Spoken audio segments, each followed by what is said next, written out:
एक कस्बे में एक विधवा अंधी औरत रहती थी। उसका एक बेटा था जिसके पालन पोषण की सारी जिम्मेदारी उसके कंधों पर थी।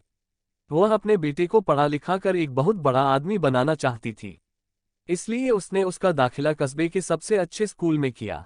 वह दिन रात मेहनत करती ताकि बेटे की स्कूल की फीस दे सके।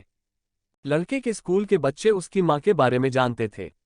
वे सब उसे अंधी का बेटा कहकर चिढ़ाते थे। लड़का इससे बहुत परेशान था। उसे अपनी माँ पर शर्म आने लगी थी। वह उसके साथ कहीं भी आने जाने से कतराने लगा था। जब लड़का बड़ा हुआ तो उसकी शहर में अच्छी नौकरी लग गई। उसने अपनी माँ से वादा किया कि शहर में मकान लेकर वह उसे लेने आएगा। लेकिन वह शहर गया तो फिर लौटकर वापस नहीं आया। उसकी अंधी माँ उसका इंतजार करती रह गई। कई महीने बीत गए, लड़के की कोई खबर नहीं आई। कई महीने बीत गए, लड़के की कोई खबर नहीं आई। अंधी एक दिन उससे नहीं रहा गया और वह बेटे से मिलने शहर पहुंच गई। पूछते पूछते वह बेटे के ऑफिस पहुंची। वहां सिक्योरिटी गार्ड ने उसे रोक दिया।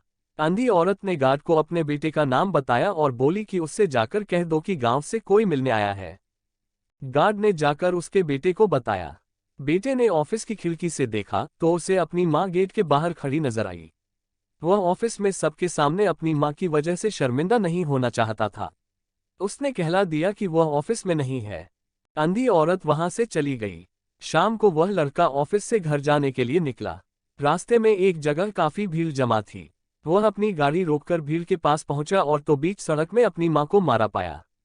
उसके हाथ में एक चिट्ठी थी जिसमें लिखा था, बेटा, बड़े दिन हो गए थे, तेरी कोई खबर नहीं मिली।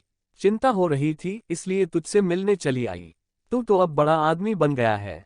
तुझसे मिलना अब शायद मुझ गरीब की किस्मत में नहीं, लेकिन मैं बहुत खुश हूं तेरे लिए। तूने अपना ही नहीं मेरा सपना भी पूरा किया। मलाल है कि तेरी तरक्की देख नहीं सकती। काश बचपन में तेरी आंखों में सरिया न घुसा होता और मुझे तुम्हें अपनी आंखें न देनी पड़ी होती तो तेरी तरक्की अपनी आंखों से देखकर सुकून से मरती। तेरी अंधी माँ। ये पढ़कर लड़का फूट फूट कर रोने लगा। जिस अंधी माँ पर उसे शर्म आती थी उसने उसके लिए कितना बड़ा बलिदान किया था। वह आत्मग्लानि से भर उठा और जिंदगी भर खुद को माफ नहीं कर पाया।